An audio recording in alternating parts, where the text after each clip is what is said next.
চাষি, এই চাষি কথাটা যখন মুখে আসে তখনই মনে হয় যে চাষি মানেই গরিব আর মূর্খ। নুন যখন 1 টাকা কেজি ছিল, ধান তখন 10 টাকা কেজি ছিল। আজ নুন 30 টাকা কেজি হয়েছে, ধান কিন্তু 20 টাকা কেজিই রয়ে গেছে। কেননা নুনটা করোড়পতি মানুষরা তৈরি করে আর ধানটা সাধারণ মানুষরা তৈরি করে। আজকে বাজারে নুন কিনতে যাও, নুনের দাম কিন্তু 1 টাকাও কম বেশি হবে না। বাট চাষিরা যখন নিজের ধান বিক্রি করতে যায়, কিন্তু নিজের এদের দর থাকে না, চাষিদের নিজের দর নাই। যে ব্যক্তিটা কিনবে সেই ব্যক্তিটাই দর দাম করে, তাহলে ধানের দাম বাড়বে কোথা থেকে? আজকে চাষিদের অবস্থা এতটাই খারাপ যে নিজের বাপের জমি যদি মিউটেশন করতে যায়, সেখানেও কিন্তু ঘুষ লাগে। আজকে অনেক চাষিরা চাষ করতে ছেড়ে দিচ্ছে, কেননা চাষিরা যে ফসল তৈরি করে সেই ফসলের যে সঠিক দাম পাবো সেটার কোনো গ্যারেন্টি নেই। কিষাণ মান্ডিতে চাষিদের ধান নেওয়া হয়, সরকারি একটা রেট থাকে, সেই রেটে কিন্তু ধান নেওয়া হয়। কিন্তু আজকে আমি বলছি যে এমনও একটা চাষি দেখান দেও যে চাষিটা কিষাণ মান্ডিতে ধান বিক্রি করেছে। বাট অনেক চাষি কিষাণ মান্ডিতে ধান বিক্রি করে, সেই ধান বিক্রি চাষিরাকেও কিন্তু ঘুষ দিতে হয়, তবেই সেখানে বিক্রি করা যায়। বাজারে একটা চাল আছে, যে চালটার নাম মিনিকেট। যে চালটার নাম মিনিকেট, মিনিকেট চাল কিন্তু কোথাও চাষ হয় নাই।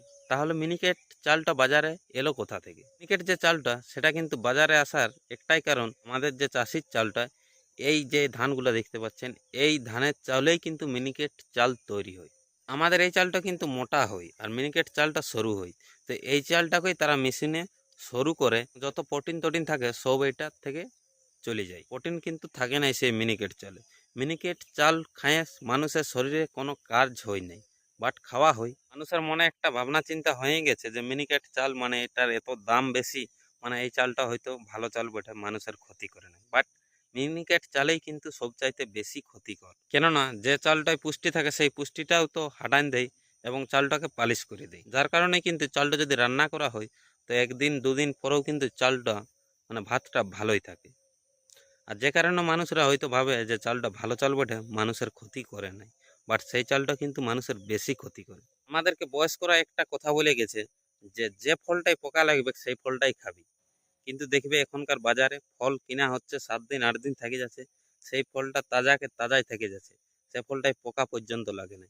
কারণ মানুষ বোকা, কিন্তু পোকারা কিন্তু বোকা নয়। তারা জানে যে এই ফলটা খালে আমাদের ক্ষতি করবে, সেটা বিষ আছে, যে খাবো না বলি।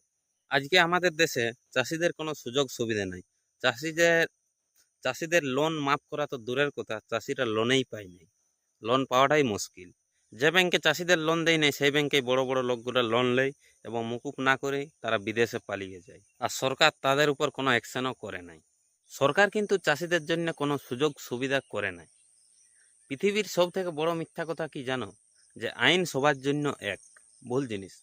আইন শুধু গরিব মানুষদের জন্য, বড় লোকের জন্য আইন নাই। তারা বেমানি কাজ করেও কিন্তু তারা সাজা পায়নি, তারা ভুল কাজ করেও কিন্তু তারা সাজা পায়নি।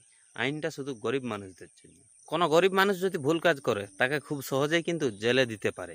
বাট কোনো বড় লোক যদি ভুল কাজ করে, সে কিন্তু জেলে যায়নি, সে খুব সহজেই ছাড়া পেয়ে যায়। আর এটাই হচ্ছে আমাদের আইন, আর এটাই হচ্ছে কিন্তু বাস্তব। চাষিরা চাষ করে বলেই সারা দেশের মানুষ খাবার পায়। চাষিরা যদি চাষ করা বন্ধ করে দেয়, খাবার তো দূরের কথা, প্লাস্টিক চাল খেয়ে মরতে হবে। তো বন্ধুরা, ভিডিওটা বেশি বড় নাই করছি, এখানেই শেষ করছি। দেখা হবে পরের ভিডিওতে।